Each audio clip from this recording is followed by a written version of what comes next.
जय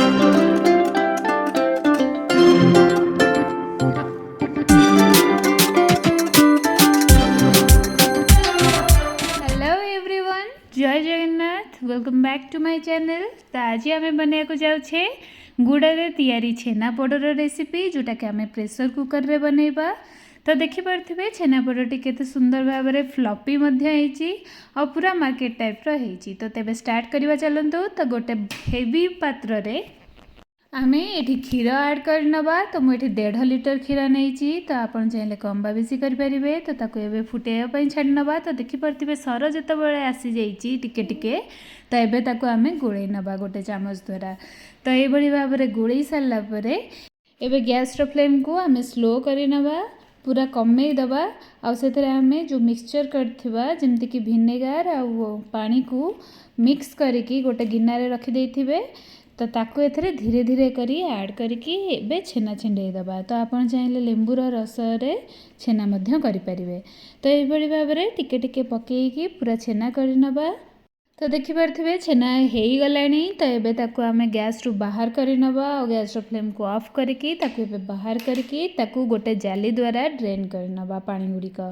तो पानी गुड़िक अलग करने आमे एठी गोटे पात्र उपरे गोटे जाली को रखी देइचे छणा को। तो तापरे आमे धीरे धीरे सब जाक आमे पानी बाहर कर नबा।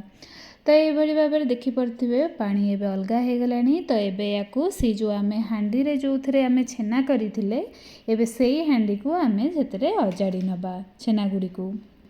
एबे ताको आमे धीरे धीरे हाथ रे यही भाव में चकड़ी नबा पूरा स्मैश कर नबा जमती कि पूरा छेनाटा सॉफ्ट हो जिवो। तो आमको गोटे अलग थाली रे काढ़ी ताको स्मैश करवा किछि भी दरकार नहीं। जदि आपण एही भाव में हाथ रे भल भाव में मंथिकी ये भाव टिके टिके टिके टिके करिकी भल भाव में चकटी नेबे। तो सेटा स्मूथ भाव में हो पूरा जमती रसगोला टाइप चकड़ा जाए छेना को। तो देखिपे तादरे किछि भी जमती मुंडा मुंडा अंश रही। तो सही टाइप रो आपण चकटी नेबे। पापुलीर तल पोर्शन को जमती यही भाव में प्रेस करी आपण भल भाव में स्मूथ भाव में छेना गुड़ी को चकड़ी नेबे। एबे देखिपे आमर छेना गुड़ी सॉफ्ट हो जाइए। तो एबे से आमे सुजी ऐड करवा। तो मुझे टोटाल अमाउंट 4 चामच सुजी ऐड करची। तो आपण चाहिए कम बा बेसी मध्य करि परिबे। सुजी बेसी ऐड करें 4 चामच रु। तो ये से आमे स्वाद अनुसार गुड़ ऐड करवा। तो मुझे 2 चामच गुड़ ऐड करी। आपन चाहिए एथिरे चीनी मध्य ऐड करें किंतु गुड़र छेनापोड़ बहुत ही टेस्टी लगुच। तो आप थे ट्राए करूँ। आते गुजराती छेचा ऐड करवा। तो छेचा ऐड कर सारापर एबे ताको भल भाव में हाथ द्वारा गोले नबा। एबे बिल्कुल भी पानी दबानी आग ताको भल भाव में गोले नबा तापर दरकार हेले आमे पानी दबा। तो ये देखिपे छेना आउ गुड़ आ गुजराती गुंड आमे भल भाव में मिसई दौचे।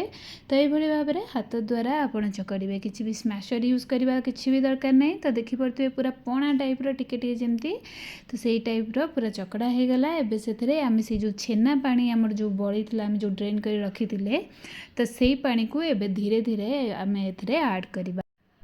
तो ये देखिपे टिके काठुआ अच्छी टिके टाइप काठुआ अच्छी। तो ये से आउ किछि पानी आमे ऐड करवा। तो भल भाव में देखुए जमती कि छेना किछि मुंडा न होइथिबो। तो ये से छेना पानी आउ अल्प टिके ऐड करवा। तो टिके टिके ऐड करिकी आपण ताको गोलेबे नहले सेटा पूरा पानिया हो जिवो आ सेटा छेनापोड़ हबनी। तो ये भाव में देखिपे टेक्सचर केमिति रही। तो यही भाव में टेक्सचरटा रखिए बेसी पानिया करें कि बेसी मोटा करें। तो यहीटा को एबे आमे कभर करके 10 रु 15 मिनिट छाड़ी नबा। जदि आप चाहते ताले अध घंटे छाड़ी पारे। तो छाड़ी सारापर सुजीटा टिके जेतिकी फुलिबार थिबो फुलीजिवो। तो देखिपे टिके काठुआ हो जाइए। तो एबे एथरे आमे छेनापोड़ प्रस्तुत करिपरिबा। तो यहाँ ठीक टेक्सचर आसी जाइए। तो आठू बिल्कुल भी पानिया करें कि आठू बिल्कुल भी काठुआ करें। तो यहाँ पूरा परफेक्ट टेक्सचर आसी जाइए। एबे से आमे फ्लेवर पाई गुआ घी जो माने गाई घी सेटा एबे टिके ऐड करवा। तो मुझे हाफ चामच ऐड करची। आपन चाहिए गोटे चामच पर्यंत आपन ऐड करें। तो ये ऐड कर सारिकी ताको चामच द्वारा भल भाव में टिके गोले नबा। एबे से आमे काजू किछि ऐड करवा। तो कंचा काजू ही नेबे किछि भजा काजू ऐड करवा किछि भी दरकार नहीं। तो ये से कंचा काजू ऐड करके भल भाव में चामच रे गोले नवा। तो ताकू गोटे साइड रे रखी नवा। एबे आमे प्रेशर कुकर को आनिबा। प्रेशर कुकर रे एबे टिके नाको घी रे ब्रश कर नवा जमती ग्रीस कर नवा। तो मुझे प्रेशर कुकरटा केवल बेकिंग पाई रखी जमती कि प्रेशर कुकर जदि आपंकर किसी खराब हो जाइए जमती कि हुइसिल बाजुनी कि कौन तो ताकू आपण ए बेकिंग पाई आपण रखी देथिबे। नॉर्मल प्रेशर कुकर आप आउ कौन यूज करेंगे जदि आपण टाइप रही भाव में हुइसिल बाजू नथिबो कि किछि डिफेक्ट थिबो तो ताकू आपण ए बेकिंग टाइप रो आपण यूज करेंगे। तो ये से किसी शाल पत्र मुझे ऐड करछि। आपण चाहे कदली पत्र कि बटर पेपर ऐड करेंगे। तो ता ऊपर किसी घी रे ग्रीस करके तापरे आमे किसी काजू ऐड करनवा। तो काजू छेनापोड़ मत बहुत ही भल लगे। तो आप चाहिए स्किप करेंगे ना से ऐड करेंगे। तो आप चाहिए किसमिस जदि पसंद ताले किसमिस ऐड करेंगे। एबे से आम छेनार बैटर को ऐड करके ऊपर गार्निशिंग करनवा काजू को। तो काजू को गार्निशिंग कर सारा पर टिके हाथ द्वारा टिके प्रेस करके सेट करे नवा ना सेटा जिते हो तो सेटा झड़ी जाई पारे। तो ये भाव में आम सेट कर सारा पर आम बेक कर नवा। ता पूर्व एथे टिके घी को जस्ट टिके टिके ऊपर स्प्रिंकल कर नहीं। तो जदि आपन को पसंद घीर बास्ना ताहले आपन टिके ऐड करेंगे ना नहीं ताको एटा स्किप कर पारे। एटा ऑप्शनल अच्छी। तो ये ऐड कर सारा पर एबे ताको आमे कवर कर नवा। तो कवर करेंगे बिना हुइसिल रे जमती कि तार हुइसिल देवेनी तो गैसकेट भी न दे पारती आपण इच्छा। तो ये ताकू कवर करदेवे और ताकू डायरेक्ट गैस रे बसेबेनी ताकू गोटे जमती कि आपनकर पैन थिबो तो पैन उपरे प्रेशर कुकर टी को एभली भाव में बसेबे और पैन टाकू आपण 5 मिनिट प्री हीट कर नैथिबे आगुरु गरम कर नैथिबे ता उपरे प्रेशर कुकर रखिकी ताकू एबे कुक करिवे।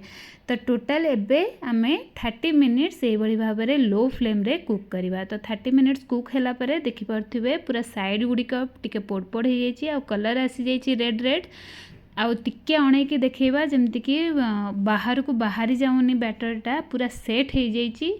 तामाने तल पोर्सन पूरा हो जाइए आ छेनापोड़टी मध्य सिझी जाइए। तो एबे ता उपरे एभली भाव में पत्र को कवर करिकी शाल पत्र को कवर करिकी जो पत्र कि बटर पेपर नहीं ताकू टिके ऊपर कवर करके ताकू एबे गोटे प्लेट ऊपर को उल्टै नवा। तो प्लेट ऊपर को उल्टै सारा पर एबे ऊपर पोर्शनटा जो थिला ताकू एबे तल को दे दवा पुणी प्रेशर कुकर रे। तो जमती कि दी पटू सेटा पोड़ पोड़ हो जिवो आ पूरा छेनापोड़टी बहुत ही टेस्टी हम। तो देखि पड़थिबे तल पोर्शनटा केते सुंदर भाव में हो से भाव में कवर करके आउ 30 मिनिट्स आमे कुक कर नवा। तो मुझे राति ही करदेली राति करने द्वारा ताकू से भाव में ओभरनाइट छाड़ीदेवे। ओभरनाइट छाड़ा द्वारा तार गुड़े जो होता तार तले जमती टिके टिके तार सीरा टाइप लगिज आटा बहुत ही सुंदर भाव में बास्ना हम। तो सांगे सांगे काढ़ेनि जदि आप छेनापोड़ प्रस्तुत करने चाहते ताले राति करेंगे। तो देखिपे गुड़र पानी जमती कि टिके टिके लगी। तो यहाँ बहुत ही सुंदर भाव में बास्ना आ बहुत ही सुंदर टेस्ट आणिबो। तो आप सब बेले राति प्रिपेयर करेंगे ताकू सेमती बंद करिकी ताकू आपण छाड़ी नेबे सकाळे फिटेबे। तो ये भाव में देखिपे बहुत सुंदर लुक आसी छेनापोड़टी बहुत ही सुंदर भाव में रेडी होती तार साइड आ तल ऊपर सबजाक टिके पूरा कलरफुल होगी पूरा पोड़ पोड़ हो। तो आमर रेडी हो प्रेशर कुकर रे तैयारी गुड़े तैयारी छेनापोड़। तो मुझे हाथ में देखी आप जानीपारे जो यहाँ के नरम हो पूरा मार्केट टाइप टेस्ट होती। तो यहाँ निश्चिंत घरे बनातु। तो ये ताकू मु कट कर देखी। तो देखिपारे छेनापोड़टी बहुत ही सुंदर होती।